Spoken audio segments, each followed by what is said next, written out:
Les Américains et les fantoches ont envoyé des équipes de sabotage, instruits, équipés par les Américains, etc.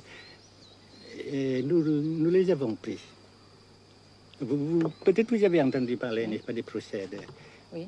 Et vous en avez pris souvent, à diverses reprises? Assez souvent. Est-ce que vous avez peur que les Américains portent la guerre au Nord-Vietnam? Nous n'avons jamais peur, n'est-ce pas? Comme les Français aussi, on dit que peur n'existe pas. Est-ce que vous pensez, Monsieur le Président, qu'il y a une solution militaire à la guerre du Sud-Vietnam? Non. Parce que vous savez que le peuple Vietnam, c'est un. Et le pays du Vietnam, c'est un.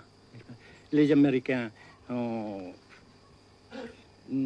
fait une guerre d'agression, comme qui dit, c'est une guerre non déclarée. Et, comme vous savez aussi, vous avez pu lire dans la presse, n'est-ce pas, mondiale, que plus la guerre prolonge, plus les Américains et leurs valets, n'est-ce pas, comment dire ça,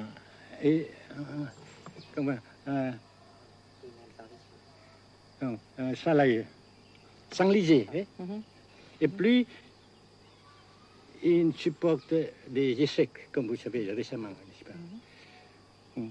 Par conséquent, la guerre ne peut pas durer éternellement. Et je suis très heureux que les politiciens haut placés français ont reconnu cela. Vous pensez que le général de Gaulle pourrait en quelque sorte, à un certain moment, arbitrer le conflit?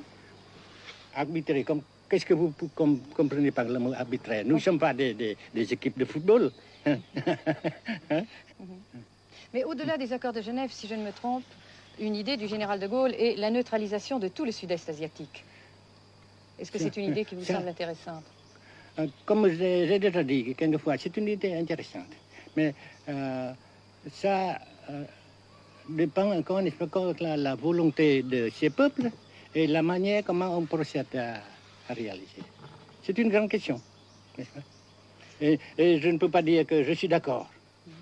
Et je ne dis pas que je ne suis pas d'accord, n'est-ce pas? Mais parce que vous dites, par exemple, vous dites fleurs. Fleurs, il y a beaucoup de sortes de fleurs. Il y a des roses, des blanches, des rouges, etc. Et il y a qui sont bons et d'autres qui ne sont pas bons. Mais on dit fleurs. Monsieur le Président, nous avons constaté avec chagrin qu'au cours de notre voyage au Nord-Vietnam, que l'influence française était devenue à peu près inexistante dans votre pays. Les moins de 25 ans ne comprennent plus du tout le français. Et je me demande si, à votre idée, des rapports peuvent se rétablir tels que la France continue à jouer une sorte de rôle culturel ici. Avec la France surtout et avec tous les autres pays. Nous voulons avoir une coopération amicale, culturelle, économique, etc. Mais je suis sûr que vous ne voulez pas avoir, n'est-ce pas, que la France ait l'influence qu'elle avait avant. C'est une autre chose. Naturellement, c'est une autre époque. Mais coopération culturelle, économique, qu'est-ce qu'il y a encore, sportive par exemple, oui. etc., n'est-ce pas, nous le désirons. Si la guerre se cristallise au sud et se poursuit encore pendant quelques années, pensez-vous que l'avenir économique du Nord-Vietnam soit viable? Je suis sûr que c'est non seulement viable, mais ça progresse.